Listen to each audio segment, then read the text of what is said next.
విదేశాలకు వెళ్లాలని అనుకున్న వైసీపీ లీడర్ దేవినేని అవినాష్ కు పోలీసులు షాక్ ఇచ్చారు. శంషాబాద్ విమానాశ్రయంలో నిలువరించారు. దీనిపై ఒక్కసారిగా రకరకాల వాదనలు కొనసాగుతున్నాయి.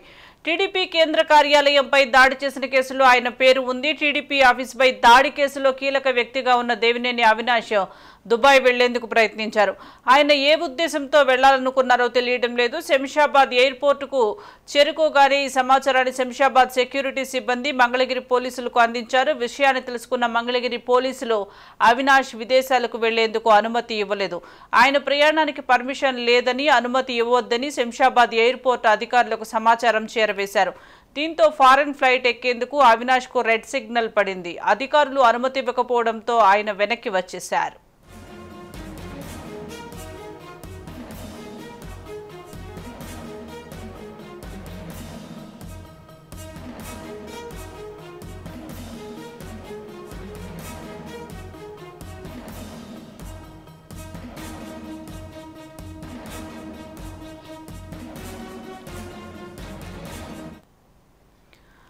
టీడీపీ కేంద్ర కార్యాలయంపై దాడి కేసులో దేవినేని అవినాష్ ను విచారించేందుకు పోలీసులు ప్రయత్నాలు చేస్తున్నారు. అయితే ఆయన కోర్టులకు వెళ్లి దీనిపై స్టే తెచ్చుకుంటున్నారు. దీంతో ఆయన విదేశాలకు పారిపోతారనే అనుమానంతో లుకౌట్ నోటీసులు జారీ చేశారు. ఈ లుకౌట్ ఆదేశాలు ఉండటంతో ఆయన్ని ఎయిర్పోర్ట్లో అధికారులు పట్టుకున్నారు. సమాచారాన్ని లుకౌట్ నోటీసులు ఇచ్చిన పోలీసులకు అందజేశారు. దీనిపై టీడీపీ సోషల్ మీడియా చాలా సీరియస్ గా రియాక్ట్ అవుతుంది. దేవినేని అవినాష్ విదేశాలకు పారిపోయేందుకు ప్లాన్ చేశారని ట్రోల్ చేస్తుంది. ఆ విషయం తెలుసుకున్న పోలీసులు ఆ వ్యక్తి ప్లాన్ భగ్నం చేశారని అంటున్నారు. టీడీపీ సెంట్రల్ ఆఫీస్ పై దాడి కేసులో సజ్జల రామకృష్ణారెడ్డి, తలసిల రఘు, అప్పిరెడ్డి, ఆళ్ల రామకృష్ణారెడ్డి, దేవినేని అవినాష్ పేర్లు ఎఫ్ఐఆర్లో ఉన్నాయి. దీనిపై కోర్టుకు వెళ్లిన వీళ్లంతా ఊరట పొందారు. మళ్లీ ఆదేశాలు వచ్చే వరకు ఎలాంటి చర్యలు తీసుకోవద్దని కోర్టు చెప్పింది. దీంతో వారిని విచారణకు పిలవకుండా కోర్టు ఆదేశాల కోసం పోలీసులు చూస్తున్నారు.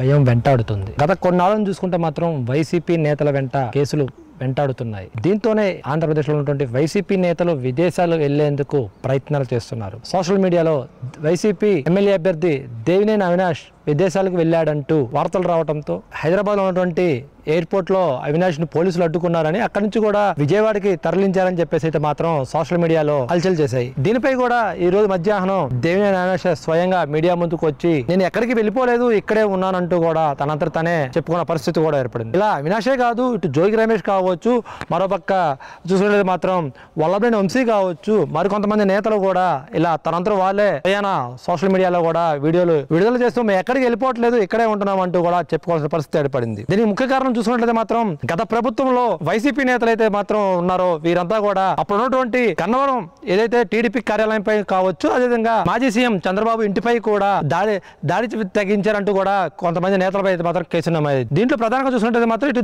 దేవినేని అవినాష్ కావచ్చు, వల్లభనేని వంశీ కావచ్చు, వీళ్ళు గన్నవరం టీడీపీ కార్యాలయంపై కూడా దాడికి ప్రయత్నించారంటూ కూడా కేసులు నమోదైన పరిస్థితి ఉంది. మరో పక్క చూసుకునేది మాత్రం జోగి రమేష్తో కూడా ఏదైతే చంద్రబాబు నివాసం ఉందో తన ఇంటిపై కూడా దాడికి ప్రయత్నించారని చెప్పేసి కూడా అతనిపై కూడా మంగళగిరి పోలీస్ స్టేషన్లో కేసు నమోదైంది. వీళ్ళ ముగ్గురు నేతలతో పాటు మరికొంతమంది నేతలు కూడా వీళ్ళపై కేసులు వెంటాడుతున్నాయి. అతి త్వరలో చూసినట్లయితే మాత్రం వీళ్ళని కూడా అరెస్ట్ చేస్తారని భయంతోనే ముందస్తుగానే విదేశాలకు వెళ్ళిపోదాము అని చెప్పేసి ప్రయత్నాలు చేస్తున్నారని, వీళ్ళు ఎక్కడికి వెళ్ళిపోకూడదని చెప్పేసి కూడా ఇప్పటికే కూడా కోర్టు నుంచి కూడా ఆదేశాలు తెచ్చుకున్న పరిస్థితి ఉంది. కానీ వీళ్ళని అరెస్ట్ చేస్తారని ముందస్తు కూడా వీళ్ళంతా కూడా కోర్టుకి వెళ్ళి కోర్టు నుంచి కూడా బెయిల్ తెచ్చుకున్న పరిస్థితి ఉంది. దేవినేని అవినాష్ తెచ్చుకున్న పరిస్థితి ఉంది, వల్లభనేని వల్లభనేని వంశీ తెచ్చుకున్న పరిస్థితి ఉంది. ఇటు జోగి రమేష్ కూడా ఇప్పటికే ప్రయత్నాలు చేస్తున్న పరిస్థితి ఉంది. వీళ్ళు ముగ్గురు కూడా ఎక్కడ అరెస్ట్ చేయకుండా తమని అరెస్ట్ నుంచి కాపాడాలంటూ కూడా హైకోర్టుకి వెళ్లి కోర్టు నుంచి కూడా బెయిల్ తెచ్చుకున్న పరిస్థితి ఉంది. వీళ్ళు ఎక్కడికి వెళ్లకుండా బెయిల్ కోసం ఆంధ్ర రాష్ట్రంలోనే ఉండాలి, ఎక్కడికి వెళ్ళిపోకూడదు అంటూ కూడా హైకోర్టు నుంచి అయితే ఆర్డర్లు ఉన్నాయి. అయినప్పటికీ కూడా వీళ్ళు విదేశాలకు వెళ్ళిపోతున్నారని చెప్పేసి ఏదైతే సోషల్ మీడియాలో వస్తున్నాయో దీన్ని తీవ్రంగా ఖండించారు ఈ రోజు దేవినేని అవినాష్. ఈ రోజు స్వయాన అతనే మీడియా ముఖంగా చెప్తూ మేము ఎక్కడికి వెళ్ళిపోవట్లేదు, మేము పిరిగి పందులం కాదు, మేము ఇక్కడే ఉంటాము, ఏదైనా ధైర్యంగా ఎదుర్కొంటామని కూడా దేవినేని అవినాష్ చెప్పిన పరిస్థితి ఉంది. మా నాన్న మాకు ధైర్యం నింపాడు, గుండెల్లో మా బ్లడ్ లో కూడా DNA లో కూడా మాకు భయం అనేది లేదు, మేము ఎక్కడికి వెళ్ళిపోము, ఇక్కడే ఉంటాము, మేము టీడీపీ కార్యకర్తలాగా నాయకుల్లాగా మేము ఎక్కడికి పారిపోము, ఇక్కడే ఉంటాం అంటూ కూడా సోషల్ మీడియాలో వీడియో కూడా విడుదల చేసిన పరిస్థితి ఉంది. మరోపక్క చూసుకున్నట్లయితే మాత్రం జోగి రమేష్ కూడా ఇలా ఏదైతే మంగళగిరి కార్యాలయంలో పోలీస్ స్టేషన్ లో కూడా విచారణకి హాజరైన పరిస్థితి ఉంది. ఏదైతే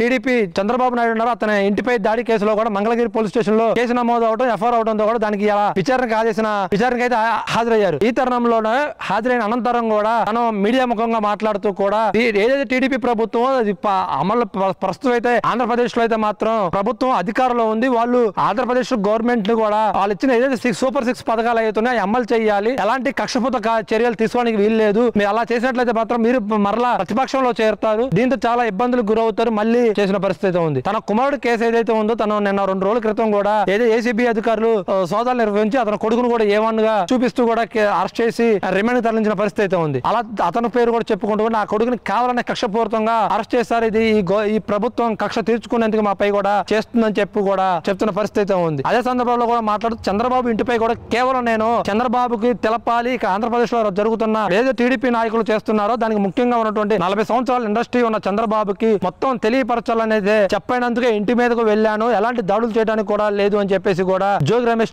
తెలిపిన పరిస్థితి ఉంది. మరోపక్క చూసుకున్నట్లయితే మాత్రం పోలీసులు నన్ను ఈ రోజు విచారణ హాజరవ్వమన్నారు, నేను విచారణకు హాజరయ్యాను, వాళ్ళు అడిగిన ప్రశ్నలు అన్నిటికీ కూడా సమాధానం చెప్పాను, మరలా నన్ను ఏ రోజు రామన్నారు అనేది కూడా నాకు చెప్పలేదు, చెప్పేటైతే మళ్ళీ నేను కబురు చేస్తా మళ్ళీ వస్తాను కూడా అని చెప్పేసి జోగి రమేష్ తెలిపిన పరిస్థితి ఉంది. మళ్ళీ గత కొన్ని రోజుల క్రితం చూసినట్టయితే మాత్రం వల్లభనేని వంశీ కూడా విదేశాలకు వెళ్ళిపోతున్నాడు, ఇక లేడు అని చెప్పేసి కూడా చెప్తున్న పరిస్థితి ఉంది. అతను కూడా వెతుకుతున్నాము, ఎక్కడా లేదు, పోలీసులు కూడా 3 బృందాలుగా ఏర్పడారు, వల్లభనేని వంశీని వెతుకుతున్నారంటూ కూడా సోషల్ మీడియాలో హల్చల్ చేసిన పరిస్థితి ఉంది. కానీ ఇప్పటికి కూడా వల్లభనేని వంశీ ఎక్కడున్నాడు కూడా తెలియని పరిస్థితి ఆంధ్ర రాష్ట్రంలో ఏర్పడింది. ప్రస్తుతం వల్లభనేని వంశీ గన్నవరంలో ఉన్నాడా లేదా హైదరాబాద్లో ఉన్నాడా ఇంకెక్కడైనా ఉన్నాడా అనేది ఇప్పటికి కూడా ఒక ప్రశ్నార్థకంగానే ఉంది.